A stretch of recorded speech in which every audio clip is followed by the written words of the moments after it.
Bonsoir. Il faut que je le tienne plus près. Merci à tous d'être là au Café littéraire à Vevey. Merci d'être venus pour cette performance qui réunit 3 artistes. Philippe Fagarazzi, peintre, Sandre Chassan, metteuse en scène et comédienne, et Cylien Larios, écrivain. Ils ont les 3 un point commun, c'est qu'ils ont passé un court séjour à l'hôpital psychiatrique de Malévo. Mais pas comme patient ordinaire, ils étaient en résidence artistique et ils ont chacun mené leur propre projet. Et ce soir, on a le plaisir de les accueillir pour une performance concertée. Donc ça va être la lecture du texte de Cylien par Sandre avec un accompagnement à la peinture de Philippe. J'en profite pour dire qu'il y a un Larsen et que Philippe va être exposé à la galerie de Malévo en janvier-février. La date exacte, c'est dès le 15 janvier jusqu'au 19 février, dans ces eaux-là. Que nous avons le plaisir d'avoir un exemplaire du premier livre de Cylien Larios, L'usine des cadavres, en vente ici. Et que Sandre est actuellement en résidence à Malévo, en train de travailler sur Bovary, et qu'elle fait une lecture mercredi. Donc je vous laisse profiter. Je vais peut-être juste dire 2 mots sur le quartier culturel de Malévo. Donc c'est une structure qui promeut la culture au sein même de l'hôpital psychiatrique de Malévo. L'idée, c'est de faire entrer un peu l'extérieur de l'hôpital à l'intérieur et inversement de casser les frontières, on va dire, entre les patients, les non-patients, les artistes, les non-artistes, et de faire un joyeux mélange qui déstigmatise un peu la condition de soigner dans un hôpital psychiatrique. Donc voilà, je ne vais pas en dire beaucoup plus et je vais laisser la place à Sandre qui va nous faire cette lecture et à Philippe qui va compléter son tableau.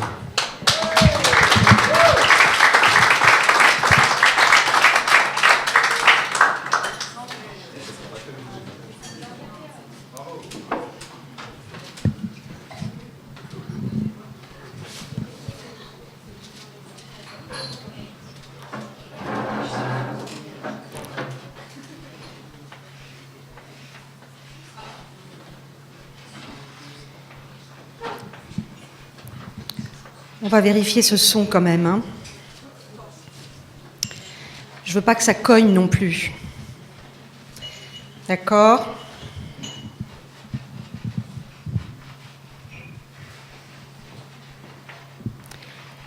Ok.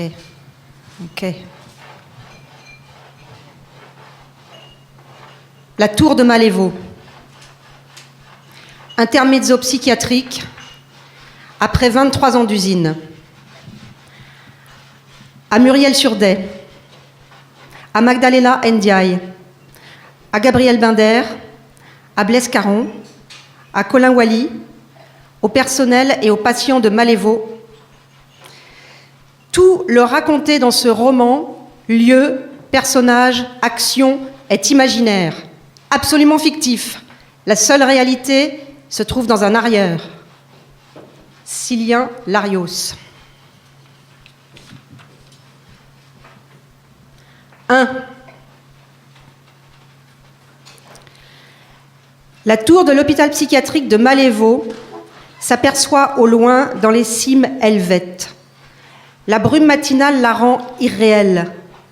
Passée cette impression, à peine le premier tournant amorcé par la voiture, une raffinerie surplombe la vallée lui servant de banlieue. 2 immenses cheminées déversent leur fumée dans le ciel. La raffinerie est la pièce principale sur l'échiquier d'une suite de petites usines éparpillées. Elle emploie les habitants du canton. M'indique l'ENCA. L'endroit donne l'impression d'être dans un film de science-fiction. Le panorama qui défile augmente l'effet futuriste des villages traversés. Le monde industriel me poursuit. Il est partout. Des rumeurs de fermeture circulent pour la raffinerie. Les habitants sont en émoi. Il n'y a aucun repreneur sérieux. La voiture rentre dans la cour de l'hôpital. Il est situé dans un véritable cratère avec des montagnes autour comme remparts.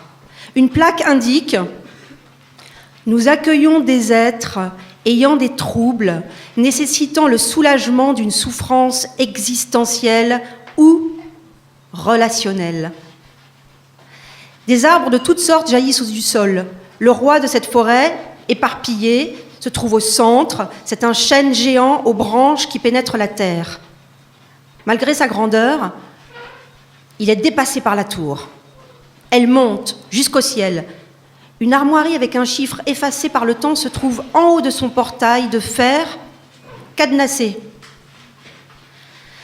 Des peintures du Moyen-Âge ornent les murs de la chambre qui m'accueille. De sa fenêtre, j'aperçois au lointain, comme flottant dans l'espace, la raffinerie. La nuit tombe. La nuit tombe. Dans sa solitude, ma chambre devient un château aux multiples pièces vides. Les ombres surgiront après avoir erré au début du crépuscule pour me conduire vers des songes sans fin. Ils me font revoir des êtres disparus ou présents. Intriguée par la porte mystérieuse de l'unique endroit fermé du domaine, je me retrouve dans le parc. Après plusieurs détours, je tombe sur une statue. Elle se présente à moi.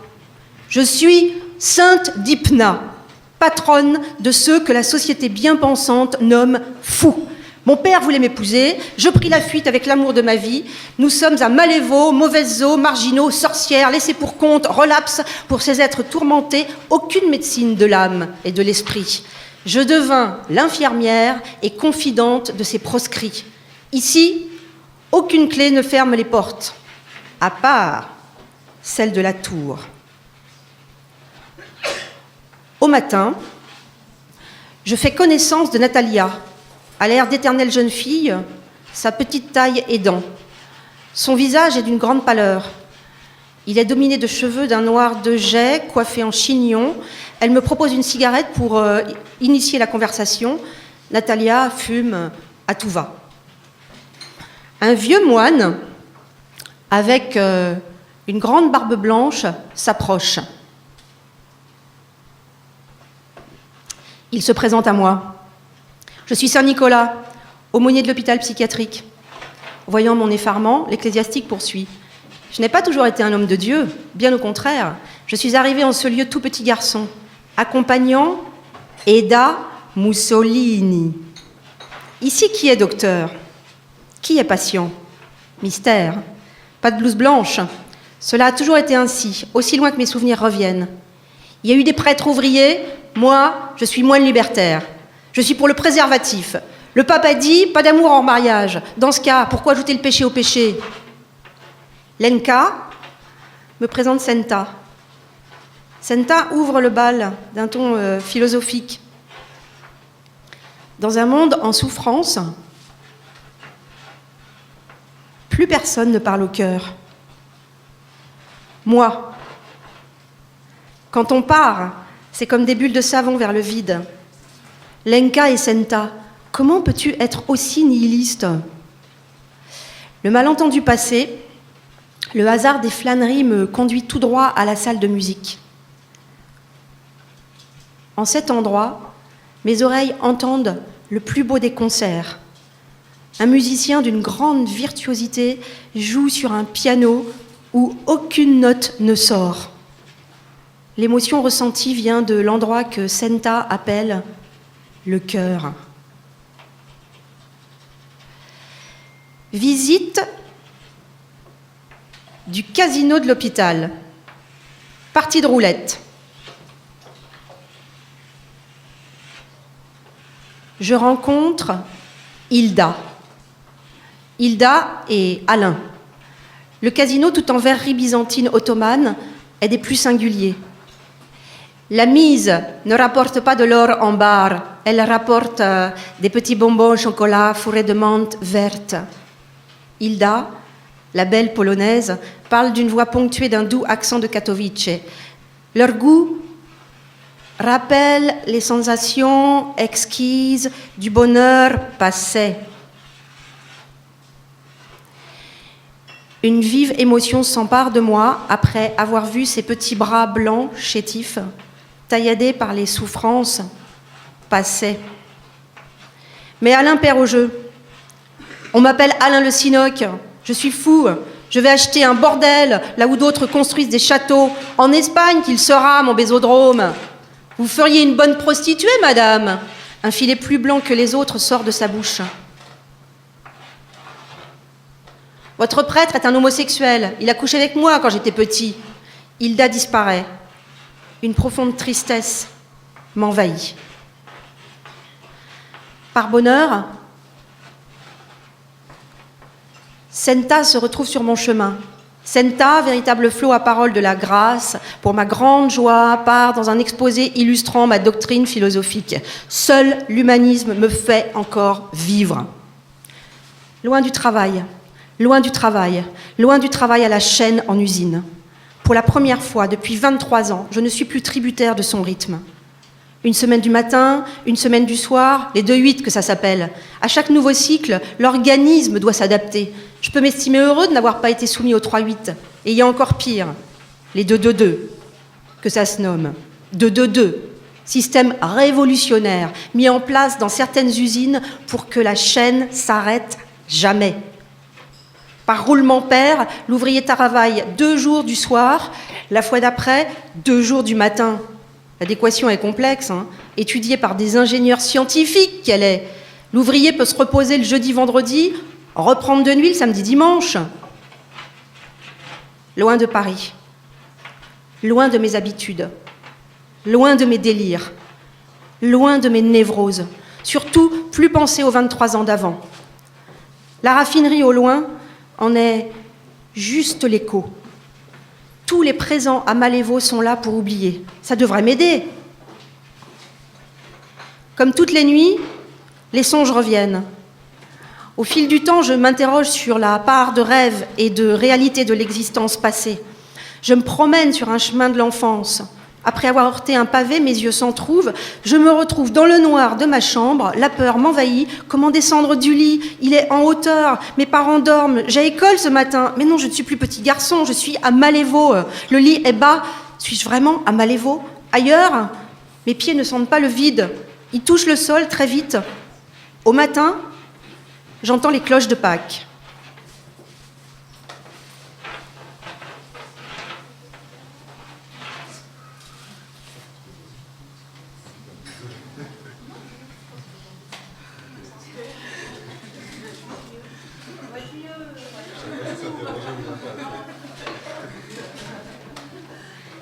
Comme quoi, les raccords techniques, ça sert. Donc, doudou. Ok. Je cherche Hilda. Je cherche Hilda. Elle a disparu. Ma quête me conduit dans un atelier de peinture. Elle sert peut-être de muse à l'artiste. À l'intérieur, je tombe sur un homme à la barbe noire entre 2 âges, Pierre. Il peaufine un nu de femme. Ce n'est pas ma belle polonaise à la chevelure noire fournie. L'occupant m'apostrophe directement. Il y a des gens qui se permettent de donner des conseils. Ils espèrent bloquer les rêves qu'ils n'ont osés. Ils veulent nous dissuader de partir dans l'inconnu. J'ai tout quitté pour mon art. Pierre me parle d'une maladie que le monde médical refuse de reconnaître. Elle existe pourtant, elle est répandue. La maladie du non-dit. Je les ai eus. Je n'ai pas parlé pendant plusieurs mois. Tous les docteurs consultés croyaient être face à un cancer des cordes vocales. Après avoir décidé de me retrouver en face de ma femme, les mots sont revenus. Une fois tout dit, je partais définitivement. Je pénètre dans un nouveau pavillon. La statue blanche d'un ange brucknérien, toute chevelure et ailes déployées, accueille les arrivants. Dans l'auditoire, pas trace d'Hilda. Elle n'est pas plus présente dans l'orchestre. Je prends place, des notes captivantes m'envahissent. Les yeux fermés, c'est d'une époque l'autre, d'un enchantement musical l'autre. Impossible de donner la durée totale de cet étrange voyage d'harmonie. À l'extérieur, la nuit a envahi les lieux depuis longtemps. Le lendemain, en fin d'après-midi, je descends en bas pour la première fois depuis mon arrivée. D'infimes gouttelettes blanches rafraîchissent mon visage, c'est vivifiant. Le villageois qui m'indique mon chemin sur le pont de bois permettant la traversée du torrent me met en garde. Votre promenade va être rapide. La dernière tombée avant le printemps est la plus rude. Vous n'êtes pas assez couvert, l'ami. Je ne me fais pas prier pour suivre ces bons conseils. L'ascension jusqu'à l'hôpital se fait sous de gros flocons. Bien m'a pris de partir avec la casquette irlandaise. À l'horizon, sous les bourrasques qui s'intensifient, je ne vois plus que de la neige à perte de vue. Du blanc, du blanc. Je me revois des années en arrière. Pendant l'adolescence, une chose similaire était survenue. Même configuration qu'à l'époque. Je suis un soldat napoléonien pendant la retraite de Russie. Tout est désolation, tout est hécatombe, tout est calamité, tout est désastre. La charogne nous envahit, la fin est proche, la Bérésina restera dans les mémoires, tristement dans les mémoires qu'elle restera. Pour le pauvre qui en reviendra, ce sera raillerie, pour le riche, épopée inutile. Uniquement les victoires sont héroïques. À l'arrivée à mon pensionnat, une véritable avalanche de rire. Un bonhomme de neige ambulant que j'étais en intégrant le dortoir. Au matin, la neige a disparu. Je suis devant l'église du domaine de Malévo. Toujours pas d'Hilda. Le rituel débute. Je prends place. L'abbé Lamargelle, assisté de Saint-Nicolas, commence le cérémonial. Il donne la parole divine. Intérieurement me vient la messe de l'athée. Dieu semble pas beaucoup écouter celle du monde. Depuis le temps qu'il a annoncé son royaume, une fois l'oraison achevée, l'abbé Lamargelle promet le bonheur universel. Pour cela, tu aimeras ton prochain comme toi-même. Tu ne tueras pas, tu ne voleras pas. Le spectacle servi est pas pire que celui des partis politiques.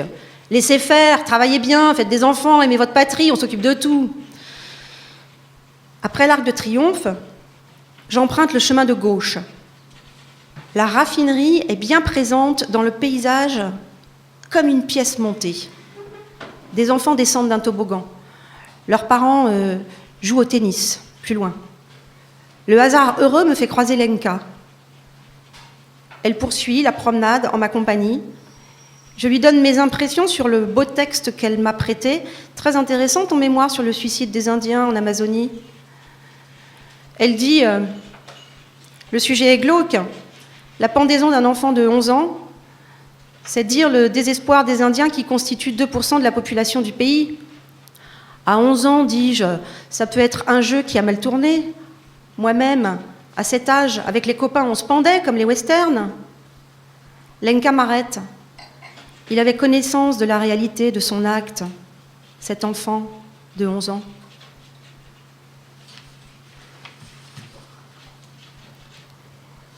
Deux. Avec Pascal et ses amis de la raffinerie, je mange au restaurant Le Rocher de Cancale. Les hors-d'œuvre passés, la conversation vient vite sur la fermeture. Le passé me rattrape, inéluctablement. Pascal fait les présentations. Sylvain Larios, en plus d'avoir écrit un roman « L'usine des cadavres », a participé de manière active à la grève contre la fermeture de l'usine de Bagnoles-les-Rancy. Il raconte tout cela dans son ouvrage. C'est pas ici que ça arrivera, une grève de 18 semaines. Les indemnités de départ seront négociées devant les tribunaux, même s'il doit y avoir occupation. Le Conseil d'État valaisan s'en occupera. La grève sera légale. Je casse le mythe de la lutte des classes dans mon pays. Au bout du compte, c'est pareil en France. Les syndicats sont là pour que la colère soit tout juste canalisée. C'est leur rôle. L'escroquerie crapuleuse vient des sectes trotskistes. Elles manipulent les ouvriers dans ce but. Des personnes vont perdre leur emploi. Elles se demandent de quoi sera fait l'avenir. Les plus conscientes voient que les engagements politiques de toute une vie profitent aux caciques politicards ouvriers. Comment pas être violent dans ces cas ? Dans mon livre, j'ai tout raconté tel quel. Rien n'a été édulcoré. Si c'était pas vrai, ce serait crapuleux. Les autres affadissent tout. Oh là là, l'ouvrier est digne, il se bat dignement, tout ça raconté sur papier micelle. L'ouvrier n'est pas digne du tout. Il se bat en mettant sa peau sur la table. Moi, j'ai fait pareil. Mon principal péché d'orgueil, le style. La boustifaille dérive dans la gaieté définitive. Ça part le foot. Le FC Sion s'est qualifié pour la finale de la Coupe de Suisse. 12 fois qu'ils sont allés en finale, 12 fois qu'ils l'ont gagné, cette fois, c'est la 13e. Et la fin du déjeuner s'achève dans le culturel. Pascal, grand érudit en littérature, offre à chaque convive un exemplaire de L'Abbat de Huysmans. Il nous en lit un extrait. C'était le Christ des pauvres, celui qui s'était assimilé aux plus misérables, aux disgraciés et aux mendiants. Et c'était aussi le plus humain des Christs, un Christ à la chair triste et faible, abandonné par le Père. Le Christ assisté seulement de sa mère, qu'il avait dû, ainsi que tous ceux que l'on torture, appelés dans des cris d'enfants, de sa mère, impuissante alors et inutile.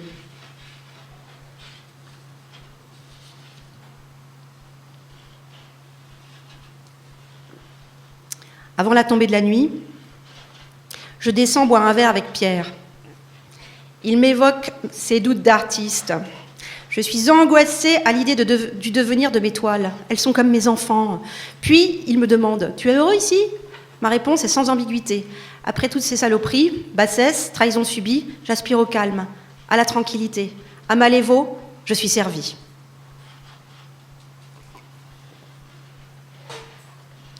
Les montagnes, les arbres, les torrents se reflètent à chaque vitre du domaine. Dans ces tableaux réels, pas de trace d'Hilda, le plus beau des modèles. À l'un de ces reflets apparaît Senta. Je me retourne. Elle me propose de la suivre au Cafcons. Sur le chemin, elle m'informe des préparatifs pour la fête de la Sainte Dipna. Le nom de Cilien Larios figure au programme. Il y aura lecture de mes textes. Arrivés à destination, sous le magnolia en floraison printanière, nous trouvons Alain et Lenka. Tout chansonnier, il assure le spectacle. Une perruque blonde, cheveux longs, amplifie sa carcasse armoire à glace. Il entonne sa satire à l'accordéon d'une voix de ténor. Et à la suite d'Alain, c'est James Cagney en personne qui apparaît. Le maître de cérémonie présente la splendeur du cinéma hollywoodien, années 30. C'est un défilé de stars qui se suivent. Clark Gable ouvre le bal. Greta Garbo, après son réveil, se lave le visage avec la neige suédoise tombée de la nuit. Johnny Weissmuller va de liane en liane. L'érotique Maureen O'Sullivan le suit. Une jungle féerique sert de décor aux mythiques Tarzan et Jane. Errol Flynn, l'unique Robin des Bois, virevolte pareil pour rejoindre Olivia de Havilland. King Kong se lamente pour Fairway, des larmes jaillissent des yeux de la bête. George Sanders, en dandy cynique, disserte sur la condition humaine. Charlot fait de même. John Wayne, en cow-boy bourru, fracasse la porte d'un saloon après un coup de pied. Alors, l'ami. Gary Cooper préfère se saouler la gueule. La beauté piquante de Jean Harlow arrive. Sa blondeur radieuse éclaire les mauvais garçons de l'époque. Après cette grande parade, vient un orchestre musette. Ça guinche sous les arbres. Il manque uniquement les canotiers pour faire époque casque d'or. Toutes les danses avec Senta. Le bonheur éphémère est la preuve qu'il faut savourer l'instant présent. Mes idées noires sont loin. Elles reviendront plus tard. Le but de la vie est la recherche du bonheur. Pourquoi le malheur ? Comme je deviens un être de joie dansant avec Senta. La sentir heureuse l'augmente. La musique, dit Lenka, la musique aussi est un petit oiseau. À la prison de Vevey, les jeudis avec mon karaoké, dit-elle, je lui fais franchir les barreaux au petit oiseau. Toutes les générations de prisonniers viennent, les confirmés, les moyens, les timides. C'est fou comme 3 minutes d'une chanson peuvent tout exprimer. Un petit vieux, attends, Je te raconte, elle dit. Tout chétif, tout recroquevillé, tout silencieux d'habitude, tellement silencieux que je n'osais plus lui proposer de venir chanter, toujours au premier rang pour cacher sa tristesse, il parlait à personne. Un jour, il se lève. J'ai du mal à entendre son choix. New York, New York, Frank Sinatra. J'espère qu'elle est encore au catalogue. Je pianote sur l'ordinateur comme une folle. Elle n'y est plus. Le public s'impatiente. Dès qu'ils veulent chanter, attendent. Une inspiration m'arrive. Elle est dans le deuxième disque dur. Je fouille dans mon sac à main. Heureusement, je l'ai apporté. Je l'enclenche. Entendant les premières notes, le vieux pose son micro. Il a pris peur. Je chanterai à sa place, au petit bonheur. Avec de la chance, il m'accompagnera un petit peu. Je prends le micro laissé. Une voix de crooner s'entend avant la mienne. If I can make it there, I'll make it anywhere. It's up to you, New York, New York. Depuis, les autres détenus en redemandent. A Star is Born. Des télés qui ont entendu parler du phénomène voulaient venir le filmer. Pourquoi il s'est refusé à la gloire naissante ? Mystère. La seule chose demandée, pouvoir chanter 2 chansons de Frank Sinatra chaque semaine. Le reste du temps, il retourne dans son silence.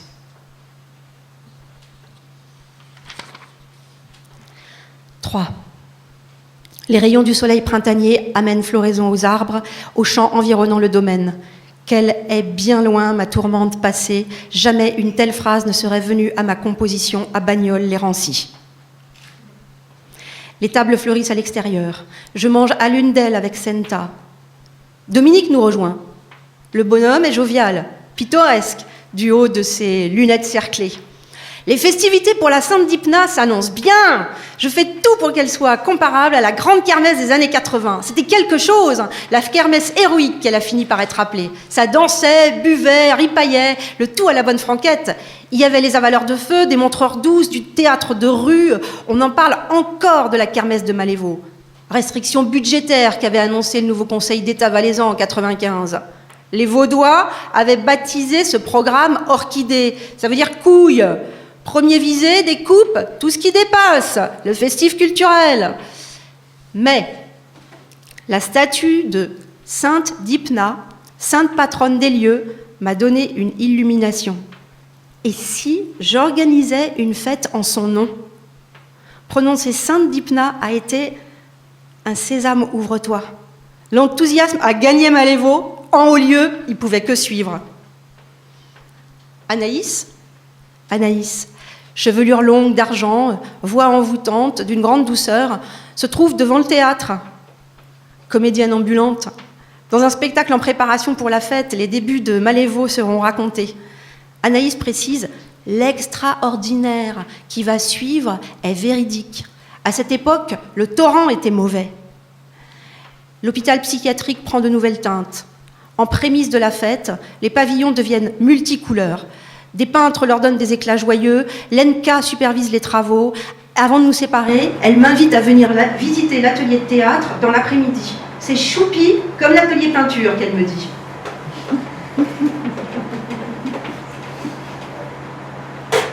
Jour de marché, jour de fête, au bon vin, blanc sec du matin, 2 blancs, 1 rouge, je reste au blanc. Diapason limoneux, sieste éthylique. La nuit tombe. Anaïs m'invite à une promenade. Les lumières lointaines éclairent le parc, de teintes mystérieuses. Elle parle de sa passion. William Shakespeare continuait d'écrire pendant les répétitions. Hamlet durait 9 heures. La Célestine, le soulier de satin, dans leur version intégrale, dépassent cette durée. C'est beau de pouvoir interpréter une pièce en un temps infini. À la fin, le spectateur et les comédiens sont en communion. J'avoue à Anaïs ne pas être férue de théâtre. Je lui précise, les pièces que j'ai vues sont rares. Elles ne m'ont pas marquée. Mais soudain, un titre me revient. Britannicus de Racine. Ah là oui, ce fut une émotion. J'étais au premier rang de la petite salle de l'Athénée Louis Jouvet. Et en marchant, me reviennent la tétralogie vue sur 18 semaines. Wagner voulait du spectacle total, j'ai été servi. L'heure du Rhin coïncidait avec le début de la grève à l'usine de Bagnoles-les-Rancy, le crépuscule des dieux avec sa fin. Entre les deux, dans la réalité, comme dans les opéras, de l'action, des joies, des souffrances, des trahisons avec coups de poignard dans le dos, l'incendie du walala pour éclairer l'achèvement de la grève, le solde définitif de mon usine. Je ne pouvais pas rêver mieux. 4.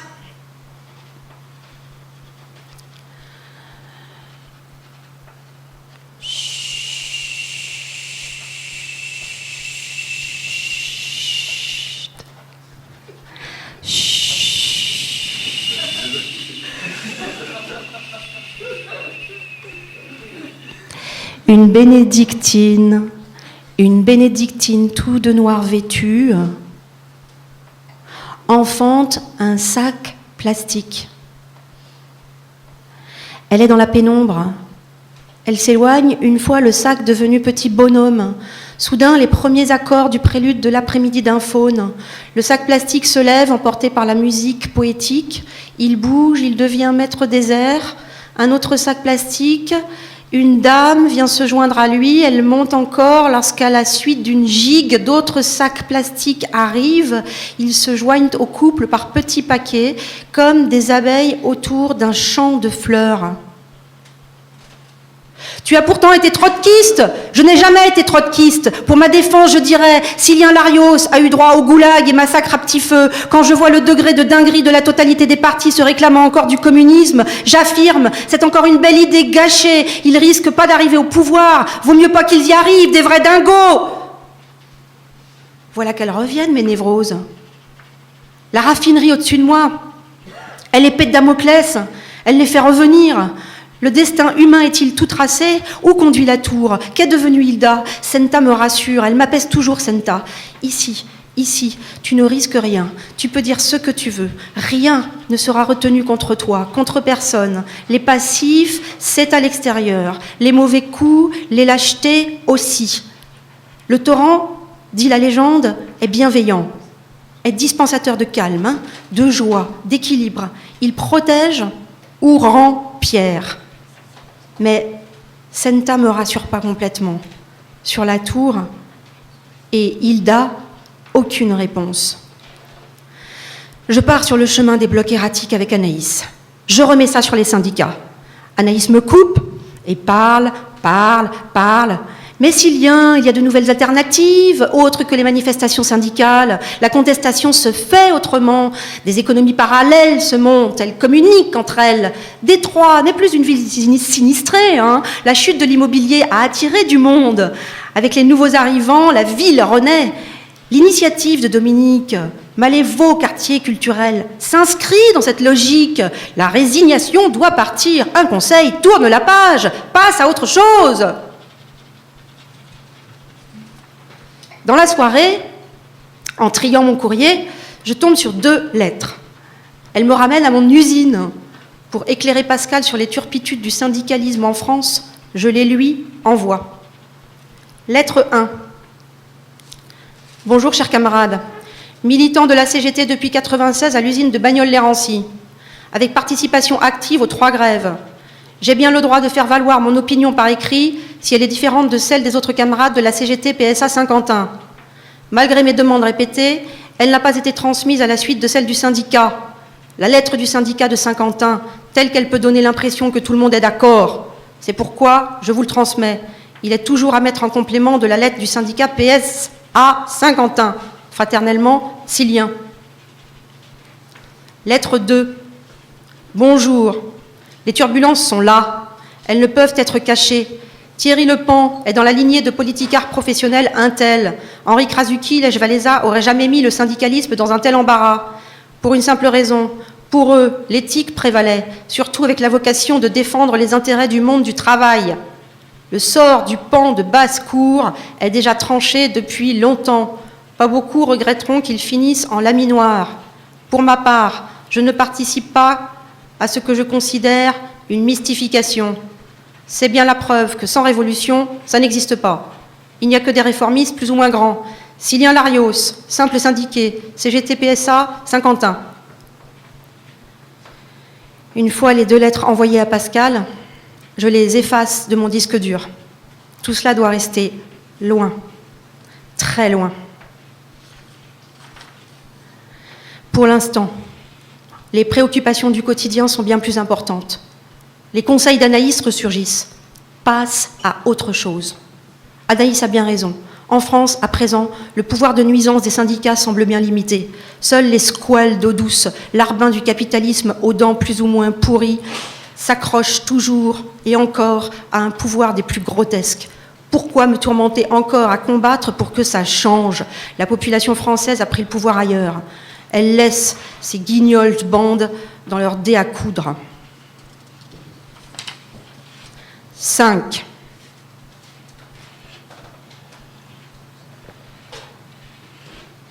En pleine nuit sans lune, je prends en solitaire un long sentier pour descendre de Malévaux. 2 mètres de cheminée, mes pieds sentent du marbre glissant, mes mains une rampe fraîche. Je suis dans un escalier, la faible lueur réverbérante de la blanche montagne me montre son étendue. Le parc est obscurci, un renard rôde dans la nuit à la recherche de méfaits. La lumière des bars m'attire. Au comptoir, 3 noctambules sont intrigués par ma venue de nulle part. D'habitude, personne descend d'en haut à 16 heures. Me jette l'un d'entre eux, après indication de ma provenance. Sa remarque donnée, je balance à mon tour. Je suis l'invité surprise, celui qu'on n'attendait pas. Il en faut. Allez, tournée générale. Nuit de fête. Je déambule dans les rues du village. Dans la pénombre matinale, impossible de retrouver ma route. Un réverbère éclaire faiblement une tour du Moyen-Âge. Je m'approche pour l'admirer. Elle est prisonnière d'un bâtiment moderne d'une grande laideur. Vapeur d'ivresse, vapeur d'ivresse. Tel Jean Valjean, je tombe au fond d'un trou. Me voilà dans les égouts. Le torrent est magique, le torrent est féerique. Il y a une partie cachée, souterraine. Elle passe sous les égouts. Je me vois prisonnier, aux oubliettes à vie. Le jour se lève, ses premières lueurs surviennent du soupirail, une barque apparaît, une chaîne enchantée le retient, elle est invisible, la chaîne me tombe des mains, une force mystérieuse me pousse dans l'embarcation, la barque remonte le courant, le torrent me ramène à bon port, hôpital psychiatrique de Malévaux, terminus, tout le monde descend. Le jardin est suspendu dans les hauteurs.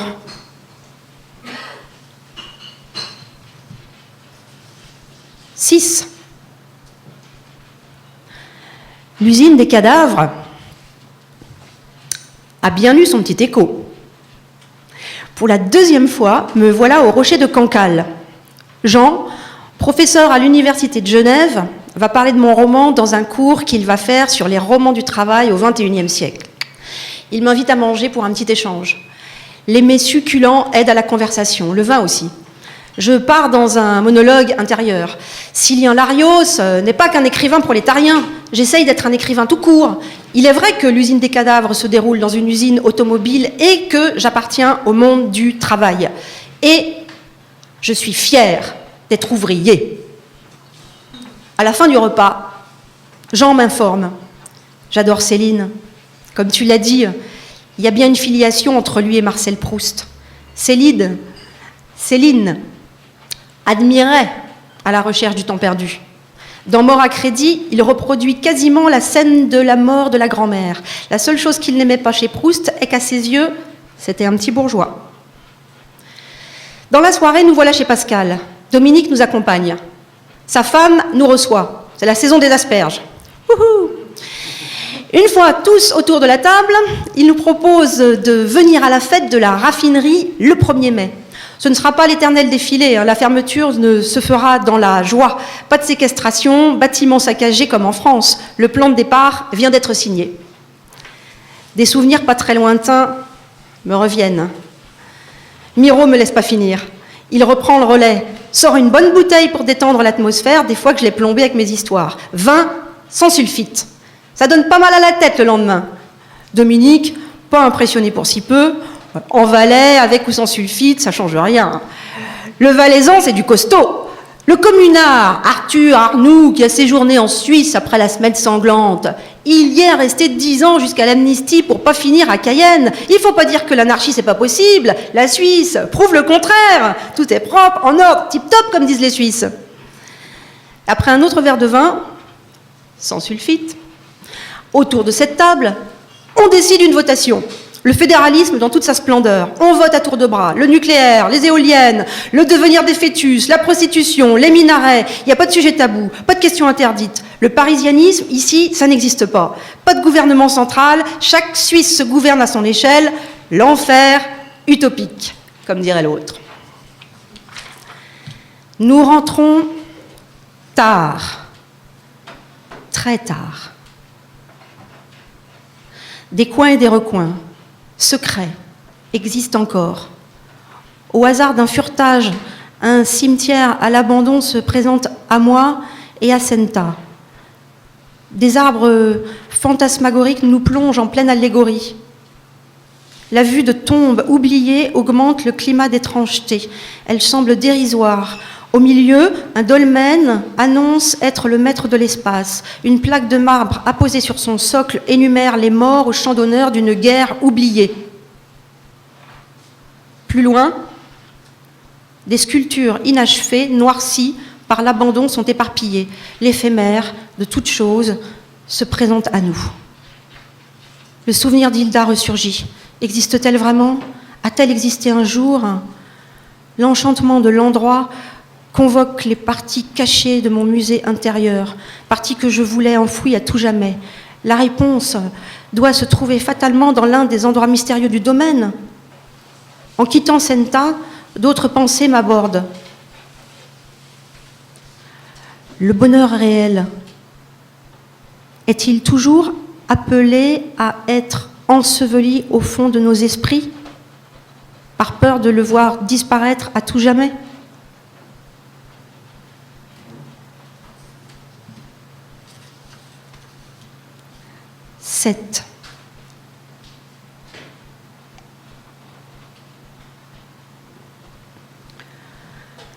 Le froid est revenu.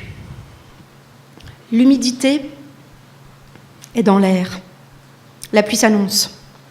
Pour combien de temps l'éclipse du printemps? La bibliothèque située dans l'arrière-salle du billard est des plus fournies. Dans l'escalier, je croise Henri, un pataphysicien, lunettes rondes orangées, visage ovale, tempe grisonnante. Henri, voyant mon désœuvrement, me propose de garder 2 heures par jour, de 14 à 16 heures, son exposition de machines à écrire. Il précise: elles sont de toutes les époques, hein. Elles vont de l'âge de pierre à l'ère nucléaire. La gaieté permanente du personnage, habillé comme Merlin l'Enchanteur, finit par me convaincre. Je prends place dans mon nouveau lieu de travail. Un immense miroir trône sur le mur du bureau, où je pose, séant. De ses reflets jaillissent les montagnes, les machines à écrire en file indienne, les visiteurs. Les égarements intérieurs ne s'arrêteront jamais. Le calme du lieu, les stops, tout juste. La fête pour la fermeture de l'usine, la raffinerie, n'en est pas vraiment une. Vraiment une. Le temps est de circonstance. L'orchestre musette est sous une pluie constante. À peine protégé par un préau sous les arbres, les conversations qui s'engagent sont pas plus joyeuses. Fermeture d'usine, licenciement, lutte ouvrière, sidérurgie, lutte ouvrière, sidérurgie, fermeture d'usine, douleur, douleur. Grande surface, misère, misère. Grande surface, misère, misère. Faillite payée avec nos impôts, vautour de la finance, vautour de la finance, vautour de la finance. Après, ils repartent comme si de rien n'était. 8. Le torrent déborde. Ces eaux noires emportent les séquelles de la raffinerie, ses affluents les reçoivent. Avec les ordures déversées dans les villes, un artiste pourra constituer un nouveau monument à la pourriture industrielle. La végétation qui devient luxuriante fait le reste. Les lierres font sa besogne, la nature reprend ses droits, les lézards se transforment en pierre. La pluie tombe sans discontinuer depuis plusieurs jours.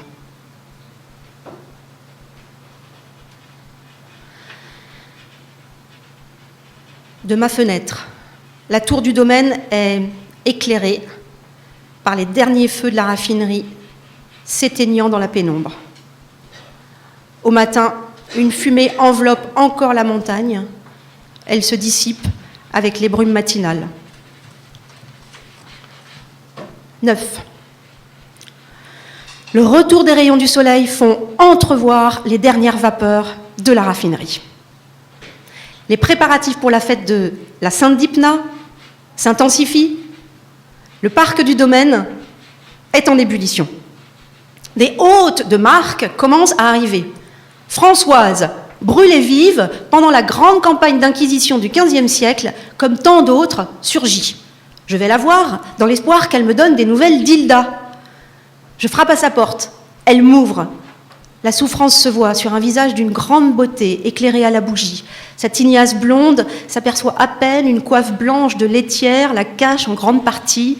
La pièce est pleine de livres de médecine, guides de plantes apaisantes, grimoires d'époque révolue. Françoise exprime sa joie.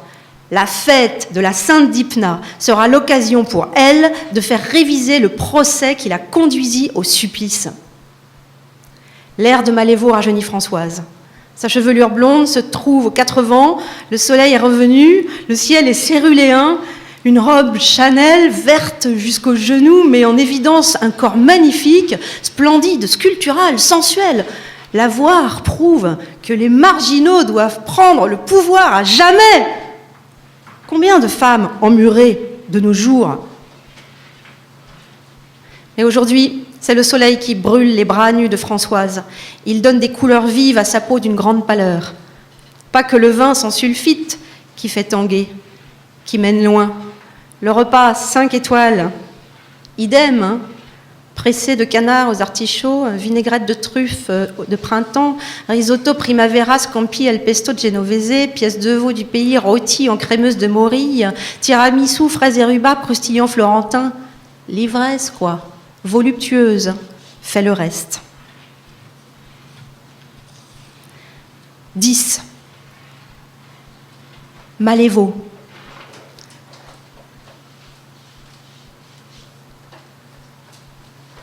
Malévaux.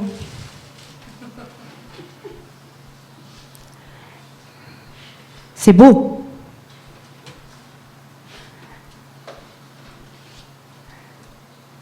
Écoute. Arrête. Non, arrête. Ouais, c'est la fin. Écoute. Malévaux. Malévaux est réenchanté. Les festivités commencent. La procession matinale dépasse la grenette du domaine où l'on battait le grain. Les principaux personnages de cette fantasmagorie se suivent en file indienne, deux par deux qu'ils sont. À la tête du cortège, Dominique, l'initiateur, son utopie se réalise. Natalia, Jardil, Lenka, Valentin, Françoise, sauvée des flammes, les 67 témoins d'outre-tombe, Henri, son avocat, plus pataphysicien que jamais, Léa, Pascal, et famille, Anaïs, Adèle, Pierre, Iseult, Alain, Miro, et famille, Lily, gitane valaisanne. Je me trouve tout à la fin, des mètres plus loin, en compagnie de Senta. Une fois le drapeau hissé tel une oriflamme, les cloches de la messe s'entendent à des kilomètres autour. Saint-Nicolas conduit l'office du jour, l'abbé Lamargelle reste à l'arrière-plan, l'air évasif qu'il est. Avec le déclaré par l'officiant de la matinée, ça va se comprendre. Le saint libertaire persiste et signe. Jour de fête, jour de joie qu'aujourd'hui.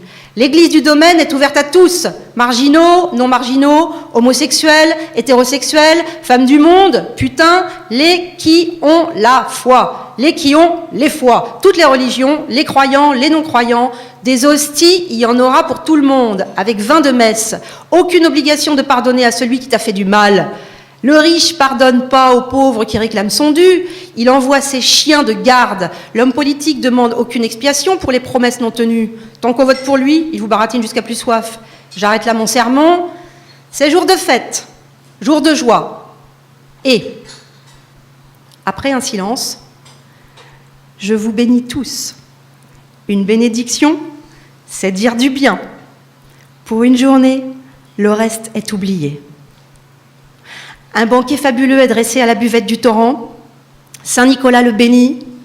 À Malévo, les verrues sont devenues grains de beauté, les grains de beauté graines de folie, le vide a été rempli, les césures raccommodées, on a pris un fil pour ravauder le tissu, relier les choses.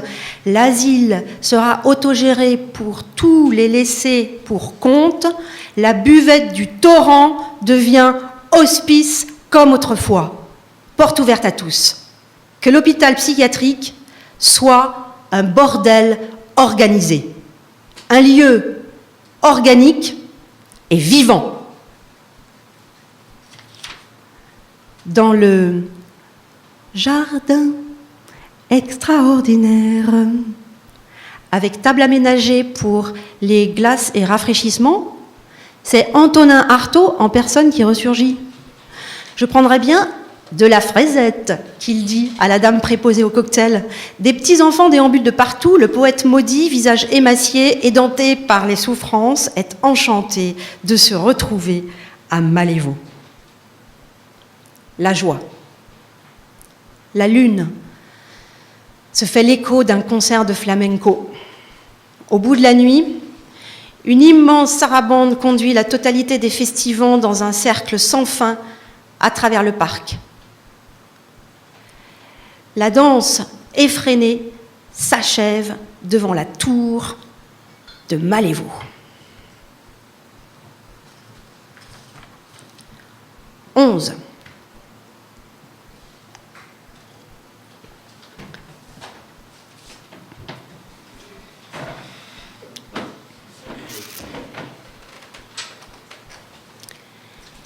La voix d'Hilda. La voix d'Hilda m'arrive en écho de la tour. Des soubresauts entendus par-dessus la musique. Je quitte Senta. La porte de la tour s'entr'ouvre. Précipitamment, me voici en son intérieur. Je monte les escaliers 4x4 au pas de charge conduit par l'envoûtement. 4x4 les marches, pleine vitesse. Plus vite arrivé, plus vite Hilda retrouvée. Hilda, mon obsession. Les bruits du quotidien ressurgissent. Voitures, klaxons, rames de métro, sirènes de flics, chaînes d'usines, bourse de Pékin, Paris-New York. Tout s'effondre. Charlie t'ira pas au paradis. Réveil matin à 5 heures précises. Sonnette du facteur. Musique du supermarché. Un seul bruit s'entend plus. Le torrent. 4x4, les marches. Raide la montée. La porte s'est refermée. Plus de voix d'Hilda. Impossibilité de revenir en arrière. Le souffle est coupé. La montée des marches se fait plus qu'en 3. Dans quel dédale cauchemardesque suis-je engouffré ? On ne peut se soustraire impunément au monde extérieur. La tragédie en marche rattrape inéluctablement. Tôt ou tard, les chemins de traverse débouchent sur la grande route. Toute tracée en chemin elliptique, la grande route, la roue qui tourne, montée raide, escarper les marches, tumulaire de l'endroit. La bénédictine de l'autre jour, elle descend. Impossibilité de retour en arrière. 3. La montée. Un bruit de cloche assourdissant couvre mon effort. Erratique, l'ascension. 3. Beaucoup font la grande descente. Les spectres, les laissés pour compte, idem. En catastrophe qu'ils reviennent en arrière. Effroyable ce qu'ils ont dû voir. Pas beau qu'il doit être le secret de la tour. Pas nommable. Je me retourne. Ils deviennent gargouilles de calcaire, sans espoir de retour. La montée aux enfers. J'interpelle, je gueule, j'envoie des cris de détresse. Personne ne me voit, pas un menton. Invisible, je dois être. C'est plus un rêve, c'est un cauchemar. Je passe en 2. Ça sert à rien. La progression se fait même vitesse. Le bruit des cloches. Ting, tong, boum, boum. Mes tympans vont exploser. L'assourdissement décale tout. Je distingue plus l'endroit, plus de son, tonalité 0. Les murs s'écroulent, tout s'effondre. Le rêve se trouve brisé à la croisée des dédales. Je poursuis ma longue marche au supplice. 2. L'endroit devient inconnu. Dans le noir, rien se distingue. Quelle chambre exalte mes songes.